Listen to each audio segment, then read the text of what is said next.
الرجیم بسم اللہ الرحمن الرحیم الف لام میم ذالک الکتاب لا ریب فیہ ھدی للمتقین صدق اللہ مولانا العلی العظیم وبلغنا نبیہ ورسولہ الکریم۔ محترم احباب، کل کے درس میں سورۃ البقرہ کی فضیلت کے حوالہ سے میں نے چند گزارشات عرض کی تھیں۔ آج کے درس میں سورۃ البقرہ کا جو سورۃ الفاتحہ سے ربط ہے اس کا انشاءاللہ ذکر کیا جائے گا، اور سورۃ البقرہ کا مختصر خلاصہ ذکر کیا جائے گا۔ انشاءاللہ اس کے بعد آئندہ درس سے سورۃ البقرہ کی باقاعدہ تفسیر کا آغاز ہو جائے گا۔ قرآن حکیم اللہ رب العزت کی کتاب ہے، اور پوری کائنات میں سب سے زیادہ جو خوبصورت ربط والی کتاب ہو سکتی ہے تو وہ یقیناً قرآن حکیم ہی ہے۔ لیکن قرآن حکیم کا ربط سمجھنا جو ہے وہ بڑی اہمیت رکھتا ہے۔ آیتوں کا آپس میں ربط جو ہے وہ تو تفسیر کے دوران آہستہ آہستہ چلتا جائے گا، لیکن صورتوں کا بھی آپس میں ایک ربط ہوتا ہے، تو اس کا ہر صورت کی ابتدا میں ذکر کرنا مناسب ہوتا ہے۔ اس سے پہلے سورۃ الفاتحہ تھی، تو سورۃ الفاتحہ کا جو مرکزی عنوان ہے، جو مرکزی آیت مبارکہ ہے، وہ ہے ایاک نعبد و ایاک نستعین، کہ ہم تیری ہی بندگی کرتے ہیں اور تجھ سے ہی مدد چاہتے ہیں۔ تو یہ سورہ فاتحہ کا سب سے مرکزی عنوان تھا، مرکزی مضمون تھا۔ اب یہ جو سورۃ البقرہ ہے، اس سورۃ البقرہ کے اندر اسی چیز کو دعویٰ بنایا گیا ہے کہ بندگی اللہ ہی کی ہونی چاہیے، اور سورہ مبارکہ کے اندر اسی کے دلائل ذکر کیے گئے ہیں۔ یہ پہلا ربط ہو گیا سورہ فاتحہ اور سورہ البقرہ کا۔ دوسرا ربط یہ کہ سورۃ الفاتحہ کے اندر یہ فرمایا گیا کہ اہدنا الصراط المستقیم، یا اللہ ہمیں سیدھے راستے کی ہدایت دے۔ تو اس کے اندر صراط مستقیم کو مانگنا سکھایا گیا ہے۔ اب یہ جو سورۃ البقرہ ہے، تو اس کے اندر اللہ رب العزت یہ ارشاد فرما رہے ہیں کہ تم نے ہدایت حاصل کرنی ہے، جس کے لیے تم دعائیں کر رہے ہو کہ اہدنا الصراط المستقیم۔ تو یہ کتاب قرآن حکیم جو ہے یہی ہدایت کا ذریعہ ہے۔ تو ہدایت حاصل کرنی ہے تو اسی کتاب کے ذریعے ہدایت حاصل کرو۔ ذالک الکتاب لا ریب فیہ ھدی للمتقین۔ تیسرا ربط یہ ہے کہ سورۃ الفاتحہ کے آخر میں 3 گروہوں کا اجمالی طور پر ذکر ہوا تھا۔ ایک صراط الذین انعمت علیہم، یہ انعام یافتہ لوگ ہیں، ایمان والے ہیں۔ دوسرا غیر المغضوب علیہم، یہ وہ لوگ ہیں کہ جن کے اوپر اللہ کا غضب ہوا۔ اور تیسرا ولا الضالین، اس کے اندر ان کا ذکر ہوا کہ جو گمراہ ہیں۔ تو سورۃ الفاتحہ کے اندر ان 3 گروہوں کا تذکرہ ہوا۔ سورۃ البقرہ کے اندر بھی ان 3 گروہوں کا تفصیل سے تذکرہ جو ہے وہ آ رہا ہے۔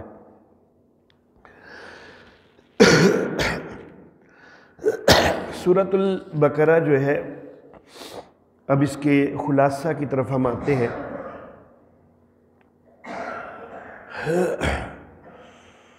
سورۃ البقرہ کا خلاصہ آج کے درس میں تھوڑا اختصار کے ساتھ میں ذکر کرنا چاہوں گا۔ یوٹیوب پر لکا قاضی کے نام سے چینل موجود ہے، LIQA لکا، اس کے بعد سپیس اور اس کے بعد قاضی QAZI۔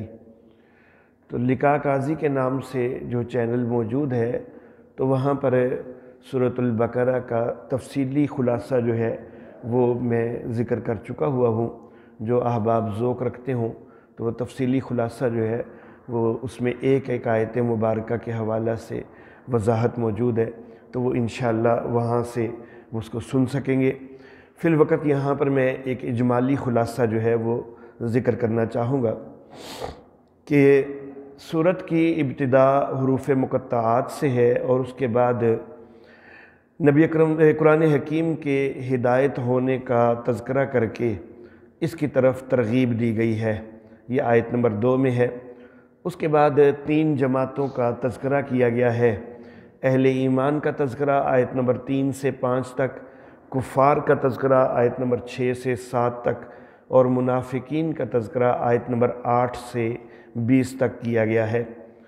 اس کے بعد آیت نمبر 21 جو ہے اس کے اندر یا ایھا الناس اعبدوا ربکم، تو یہ فرما کر دعویٰ کا ذکر کیا گیا ہے۔ سورت کا یہ دعویٰ ہے کہ بندگی اللہ ہی کی ہونی چاہیے، اور اسی آیت مبارکہ میں پھر ایک عقلی دلیل بھی ذکر کی گئی ہے، جس کا حاصل یہ ہے کہ کارساز اور ہر چیز کو جاننے والا جب اللہ ہی ہے تو پھر بندگی اسی کی ہونی چاہیے۔ دلیل کے درمیان 2 شبہات کا جواب ہے۔ ایک شبہ یہ کہ یہ معاذ اللہ ثم معاذ اللہ خود گھڑ کے لے آئے ہیں، تو اس کا جواب دیا گیا ہے آیت نمبر 23-24 میں۔ اور دوسرا شبہ یہ کہ قرآن حکیم تو بہت بڑی کتاب ہے، اللہ کی عظیم کتاب ہے، تو اس میں چھوٹی چھوٹی چیزوں کی مثالیں کیوں آتی ہیں؟ اس شبہ کا جواب جو ہے وہ دیا گیا ہے آیت نمبر 26 اور 27 میں۔ یا ایھا الناس کے ساتھ آیت نمبر 21 کے اندر عام خطاب تھا، آیت نمبر 40 کے اندر اس سے پہلے آیت نمبر 30 سے آیت نمبر 39 تک حضرت آدم علیہ الصلاۃ و تسلیمات اور ابلیس کا اور فرشتوں کا سارا تذکرہ کر کے، تو اس میں یہ تینوں جو اصناف ہیں، انسان، جن اور فرشتے، تینوں کے علم غیب کی نفی کی گئی ہے۔ حضرت آدم علیہ الصلاۃ و تسلیمات اگر وہ عالم الغیب ہوتے تو درخت کا پھل نہ چکھتے، جنات عالم الغیب ہوتے تو ابلیس راندہ درگاہ نہ ہوتا، وہ ابلیس بھی جنات میں سے ہے، فرشتے عالم الغیب ہوتے تو وہ سوال نہ کرتے، استفسار نہ کرتے۔ تو بہرحال آیت نمبر 30 سے 39 تک یہ تذکرہ ہے۔ آیت نمبر 40 سے یا بنی اسرائیل کے ساتھ خاص خطاب شروع ہوتا ہے۔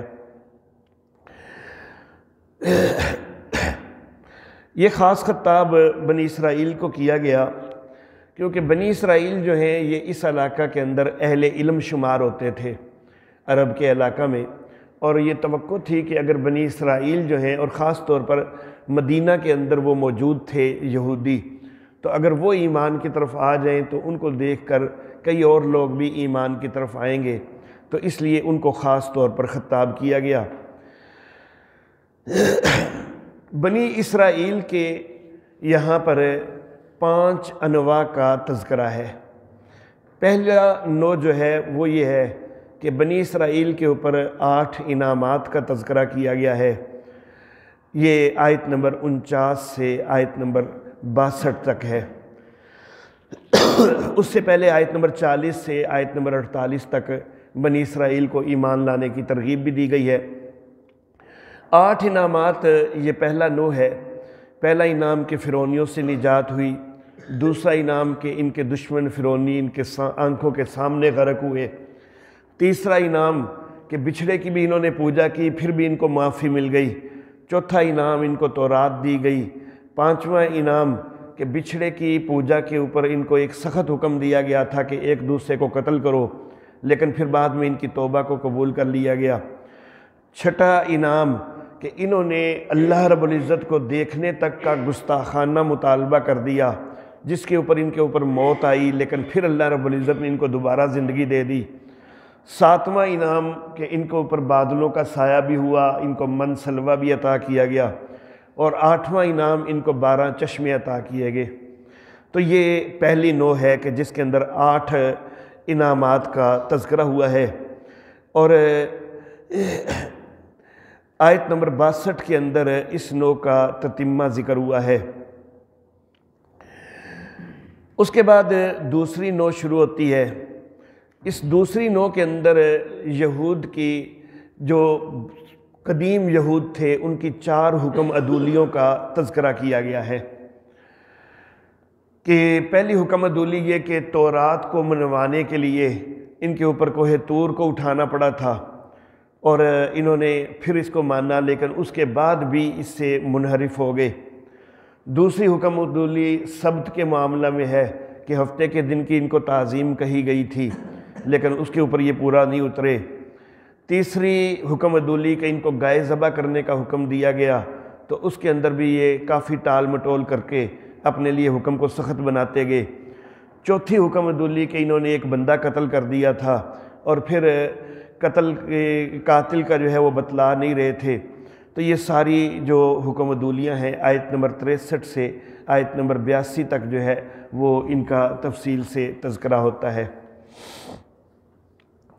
اور اس کے بعد انہی آیات میں اس کا ایک تتمہ بھی آ جاتا ہے، اور تتمہ کے اندر بنی اسرائیل کی 5 جماعتوں کا تذکرہ ہے۔ ایک ہے تحریف کرنے والے، دوسرے منافق بنی اسرائیل، چوتھے جاہل قسم کے ان کے مرید، 5ویں ایک دولت مند طبقہ کے جنہوں نے کئی خوش فہمیاں پار رکھی، اور چھٹے چوتھے نمبر پہ دولت مند طبقہ، اور 5ویں نمبر پر کچھ خوش فہم قسم کے صاحبزادے، تو ان کا بھی تذکرہ ہوا ہے۔ اس کے بعد تیسرا نوع آتا ہے آیت نمبر 85-86 میں۔ یہ جو تیسرا نوع ہے اس کے اندر نبی اکرم صلی اللہ علیہ وسلم کے زمانہ کے یہود کی 2 خباثتوں کا تذکرہ کیا گیا ہے، کہ ایک عہد توحید سے پھر جانا، اور دوسرا ان کو آپس میں اتفاق اور ایک دوسرے کو قتل وغیرہ نہ کرنے کا عہد لیا گیا تھا، اس سے بھی پھر گئے۔ اس نوع کا بھی پھر تتمہ لایا گیا۔ آیت نمبر 83 سے آیت نمبر 86 تک یہ تیسرا نوع اور اس کا تتمہ ہے۔ اس کے بعد چوتھا نوع آیا۔ چوتھے نوع کے اندر یہ آیت نمبر 87-88 میں ہے کہ صرف تمہارے آباء حکم عدولیاں ہی نہیں کرتے رہے، بلکہ نبیوں کی تکذیب اور ان کے قتل تک کے بھی مرتکب ہوئے، تو یہ ذکر کیا گیا ہے، اور پھر اس کا تتمہ ذکر کیا گیا ہے جس میں لعنت کا ذکر کیا گیا ہے۔ 5واں نوع پھر یہ ذکر ہے کہ تمہارے جو اکابر تھے جس طرح وہ انبیاء کی تکذیب کرتے رہے، تو تم بھی نبی اکرم صلی اللہ علیہ وسلم کی تکذیب کر رہے ہو۔ آیت نمبر 89 اور 90 کے اندر اس کا تذکرہ ہے اور اس کا تتمہ ہے۔ اس کے بعد آیت نمبر 91 میں یہود کا ایک شکوہ ذکر ہوا ہے کہ ہمارے لیے تو یہی حکم ہوا تھا کہ جو ہم میں سے کوئی نبی آئے صرف اس کے اوپر ایمان قبول کرنا ہے، تو یہ نبی اکرم صلی اللہ علیہ وسلم یہ تو بنی اسماعیل میں سے ہیں، یہ بنی اسرائیل میں سے تو نہیں ہیں، تو ان کے اوپر ہم ایمان قبول کیوں کریں؟ تو اس شکوہ کا ذکر کیا گیا، اور 5 طرح سے اس کا رد کیا گیا آیت نمبر 91 سے آیت نمبر 93 تک۔ اس کے بعد آیت نمبر 94 سے آیت نمبر 96 تک یہود کو مباہلہ کا چیلنج دیا گیا ہے۔ آیت نمبر 97 سے آیت نمبر 110 تک یہود کی 3 سازشوں کا تذکرہ کیا گیا ہے کہ کس طرح وہ مختلف انداز میں مسلمانوں کو بہکانے کی کوششیں کرتے ہیں۔ پہلی سازش یہ کہ وہ کہتے تھے کہ جبریل وحی لے کے آیا ہے اس نبی کے پاس، تو جبریل تو ہمارا دشمن ہے، اس کا جواب دیا گیا۔ دوسرا وہ یہ کہنے لگے کہ حضرت سلیمان علیہ السلام جو ہے وہ جادوگر تھے، معاذ اللہ ثم معاذ اللہ، تو سلیمان علیہ السلام جو ہے اللہ کے نبی ہو کر جادوگر ہو سکتے ہیں، اور جادوگری جس وقت ہوتی ہے تو اس میں تو غیر اللہ کی بھی مدد مانگی جاتی ہے، تو پھر ہم غیر اللہ کی مدد مانگ لیں تو اس میں کیا حرج ہے؟ اور اسی طرح تیسرا ہاروت و ماروت کے حوالہ سے شبہ، اس کے حوالے سے جو ہے وہ یہ اشکال پیش کرتے کہ ہاروت و ماروت اللہ کے فرشتے تھے تو وہ بھی لوگوں کو جادو سکھاتے تھے، تو جب وہ جادو سکھا سکتے ہیں جس میں غیر اللہ کی مدد مانگی جاتی ہے تو پھر ہم غیر اللہ کی مدد مانگ لیں تو کیا حرج ہے؟ تو ان کی ان 3 سازشوں کا حل جو ہے وہ ذکر کیا گیا آیت نمبر 97 سے 110 تک۔ اس کے بعد 111 نمبر سے 120 تک یہود کے 5 شکاوہ اور ان کے جوابات دیے گئے۔ اس کے بعد آیت نمبر 121 سے آیت نمبر 123 تک یہ تذکرہ کیا گیا کہ کئی یہودی علماء وہ قرآن حکیم کو تسلیم کر رہے ہیں، قرآن حکیم کی حقانیت کا اعلان کر رہے ہیں اور اسلام قبول کر رہے ہیں۔ تو یہ ایک دلیل ہے کہ جو تمہارے اپنے علماء ہیں وہ بھی اسلام کی طرف آ رہے ہیں، تو پھر تمہیں بھی مان لینا چاہیے کہ واقعی نبی اکرم صلی اللہ علیہ وسلم اللہ کے سچے نبی ہیں۔ آیت نمبر 123 تک بیان توحید کا ایک حصہ پورا ہوتا ہے۔ اس کے بعد آیت نمبر 124 سے آیت نمبر 141 تک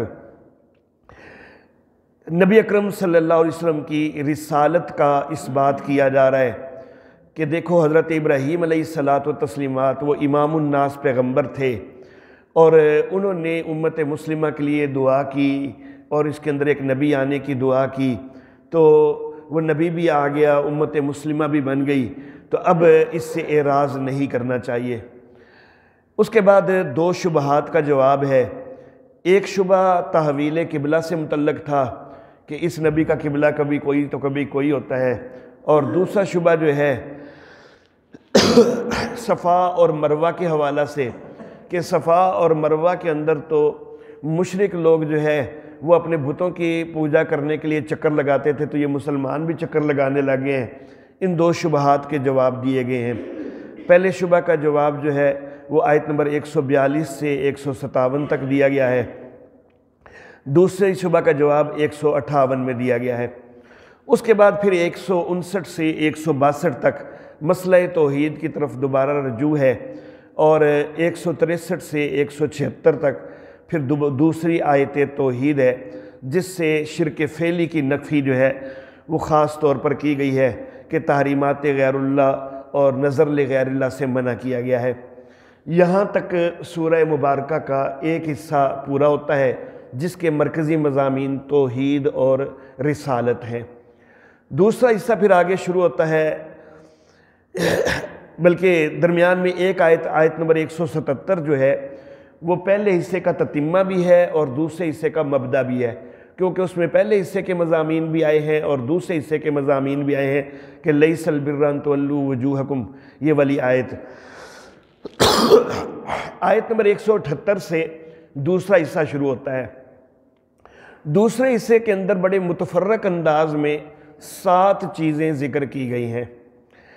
پہلی چیز جو ہے وہ جہاد کا تذکرہ کیا گیا۔ دوسرے حصے کے 2 مرکزی مضمون ہیں، جہاد اور انفاق۔ تو جہاد کا تذکرہ کیا گیا ہے، یہ پہلی چیز ہے، اور 6 دفعہ جہاد کا تذکرہ کیا گیا ہے۔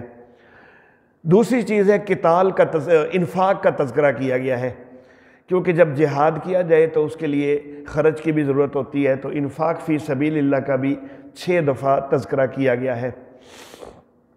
میرے والد محترم حضرت قاضی عصمت اللہ عصمہ اللہ تعالی، انہوں نے اپنی کتاب، یہ جو نظم الدرر میرے ہاتھ میں کتاب موجود ہے، تو انہوں نے اس کتاب میں جو خلاصہ سورۃ البقرہ کا ذکر کیا ہے، تو اس میں انہوں نے یہ ذکر کیا ہے کہ جہاد کا ذکر بھی اس حصے میں 4 دفعہ ہے اور انفاق کا ذکر بھی 4 دفعہ ہے، لیکن حضرت شیخ القرآن مولانا غلام اللہ خان رحمہ اللہ انہوں نے 6 دفعہ کا تذکرہ کیا ہے۔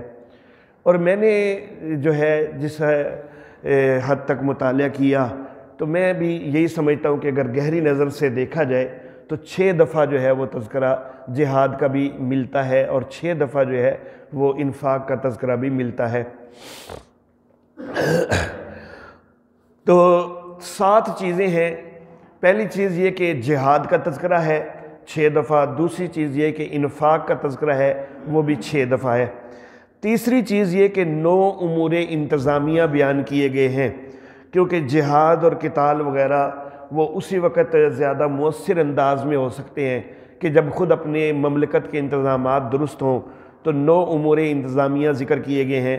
پہلا قصاص کے متعلق، دوسرا وصیت کے متعلق، تیسرا رشوت کے متعلق، چوتھا ایلا کے متعلق کہ بیویوں کے لیے قسم کھا لینا کہ ان کے قریب نہیں جانا، پانچواں عدت سے متعلق، چھٹا طلاق سے متعلق، ساتواں رضاعت یعنی بچوں کو دودھ پلانے سے متعلق، آٹھواں حق مہر سے متعلق اور نواں قرض سے متعلق۔ تو یہ 9 امور انتظامیہ ذکر کیے گئے ہیں۔ امور انتظامیہ کے اوپر بندہ اس وقت عمل کر رہا ہوتا ہے جب خود اپنے نفس کی بھی اصلاح ہو جائے۔ تو اس کے لیے 3 امور مصلحہ ذکر کیے گئے ہیں کہ جو نفس کی اصلاح کا ذریعہ ہیں، ایک روزہ، دوسرا حج اور تیسری نماز۔ اس کے بعد 2 قوانین آئے ہیں، ایک قانون جو ہے وہ اہل ایمان کے لیے ہے اور دوسرا جو ہے کفار کے لیے ہے۔ پھر ایک مناسبت سے 5 ذو جہتین مسئلے آئے ہیں۔ ذو جہتین مسئلے یہ کہ ان کے اندر 2 صورتیں ہوتی ہیں جن میں سے ایک کو اختیار کرنا ہے۔ پہلا مسئلہ کہ شراب اور جوا، ان میں کسی حد تک جو ہے فائدے کا پہلو بھی ہے لیکن دوسری طرف گناہ کا پہلو ہے، تو تم فائدے کا جو تھوڑا پہلو ہے اس کو چھوڑ دو اور گناہ والا پہلو جو ہے اس کو مد نظر رکھ کے شراب اور جوئے کو ترک کر دو۔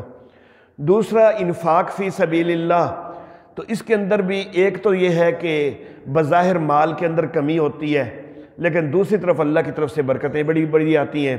تو یہ پہلی چیز کو تم خیال نہ کرو کہ مال میں بظاہر کمی ہوتی ہے، بلکہ دوسری چیز کا خیال کرو کہ اس کا بڑا اجر ہے، تو انفاق کیا کرو۔ تیسرا ذو جہتین مسئلہ کہ یتیموں کا مال، ایک صورت یہ ہے کہ اس کو بالکل الگ رکھو، نہ اس کو کسی جو ہے وہ کاروبار میں لگاؤ، نہ اپنے استعمال میں ساتھ ملاؤ، اس سے آہستہ آہستہ وہ مال ان کا خرچ ہو کر ان کے اوپر ختم ہو جائے گا۔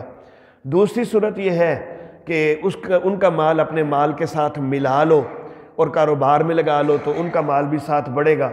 لیکن یہاں پر یہ معاملہ ہو جائے گا کہ پھر پوری طرح احتیاط شاید نہ ہو سکے کہ ان کا مال بھی جب اپنے مال کے ساتھ ملا لیا گیا ہے تو ہو سکتا ہے ان کے مال میں سے کوئی جو ہے روپیہ غلطی سے اپنے مال میں آ جائے اور کھایا جائے، تو خیرال کیا تو یہاں پر جو ہے وہ واضح کیا کہ بھئی ان کا مال الگ رکھ کے ختم کرنا تو اس کے اندر بڑی قباحت ہے، اس سے بچو۔ اور تھوڑا بہت اگر بے خیالی کے اندر، نادانستگی کے اندر وہ کھایا بھی جائے تو پھر بھی ان کی اصلاح کے لیے جو ہے وہ ان کا مال کاروبار وغیرہ میں لگا لیا کرو، اس میں کوئی حرج نہیں ہے۔ چوتھا ذو جہتین مسئلہ مشرک اور مشرکہ سے نکاح کے متعلق ہوا کہ ایک طرف مشرک یا مشرکہ سے نکاح تو ان کے حسن اور دولت وغیرہ سے فائدہ اٹھانے کا سبب ہے، لیکن دوسری طرف یہ اعتقاد کی بربادی کا سبب بھی ہو سکتا ہے۔